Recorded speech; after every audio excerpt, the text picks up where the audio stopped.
রিপন, যেহেতু সিলেটে পানি বাড়ার খবর পাওয়া যাচ্ছে, এই বরাক উপত্যকায় হঠাৎ করে পানি বাড়ার কারণ কি, আর সেখানে যেসব ক্ষতিগ্রস্তরা আছেন বন্যার কারণে তারা কি ত্রাণ সহায়তা পাচ্ছেন?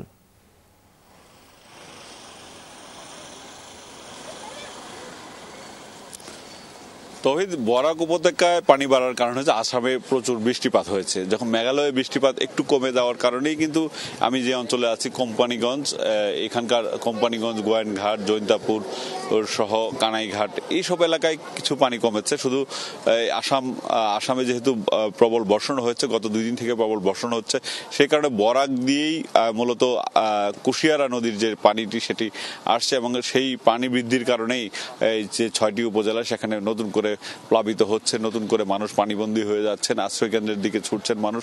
সেখানে সেনাবাহিনী এবং বিজিবির পক্ষ থেকে মানুষকে উদ্ধার কার্যক্রম চালানো হচ্ছে। আশ্রয় কেন্দ্রগুলোতে এই মুহূর্তে কিন্তু আসলে তিল ধারণের ঠাঁই নেই।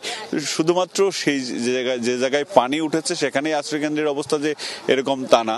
আমি এই মুহূর্তে কোম্পানিগঞ্জে রয়েছি। কোম্পানিগঞ্জের যে উপজেলা সদর সেখানে যেতে হলেও মানুষকে কিন্তু হাঁটু পানি মারিয়ে যেতে হচ্ছে। যদিও এর গতকাল এবং তার আগের দিনও নৌকা ছাড়া এইখানে যাওয়ার কোনো উপায় ছিল না।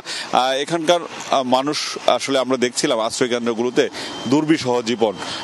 ত্রাণ তৎপরতা সরকারের পাশাপাশি ব্যক্তিগতভাবে ত্রাণ তৎপরতা আমরা দেখছি, সবাই নিয়ে আসছেন, অনেক যেভাবে সহযোগিতা করার চেষ্টা যাদের তারা নিয়ে আসছেন। তবে সেগুলো সবই আমরা দেখছিলাম শুকনো খাবার। অনেকেই রয়েছেন 2-3 দিন ধরে শুকনো খাবার খেয়ে রয়েছেন, অনেকেই চেষ্টা করছেন বাড়িঘরে ফিরতে। আমাদের এইখানে 2 জন রয়েছে। আপনারা কোথায় গিয়েছিলেন? যে আমরা পানির উপরে আমরা কলাবাড়ি গেছিলাম। কলাবাড়ি থেকে ওখান মনে হয় বাড়িঘর আইছি, বাড়িঘর ওখানে ঢুকতে পারতাছি না স্যার। আমার কি অবস্থা বাড়িঘরের? আমার বাড়িঘরও আছেন হাতার আমার বাড়ির মাঝে, ওখানে বর্তমান কোমর পানি আছে। আমি বাড়িতে ঢুকতাম পারতাছি না, মানুষের বাড়ি থাকি আর খুঁজিয়া এত নাই টাকা পয়সা, খাইনে বইনে টাকা পয়সা কষ্ট করতেছি।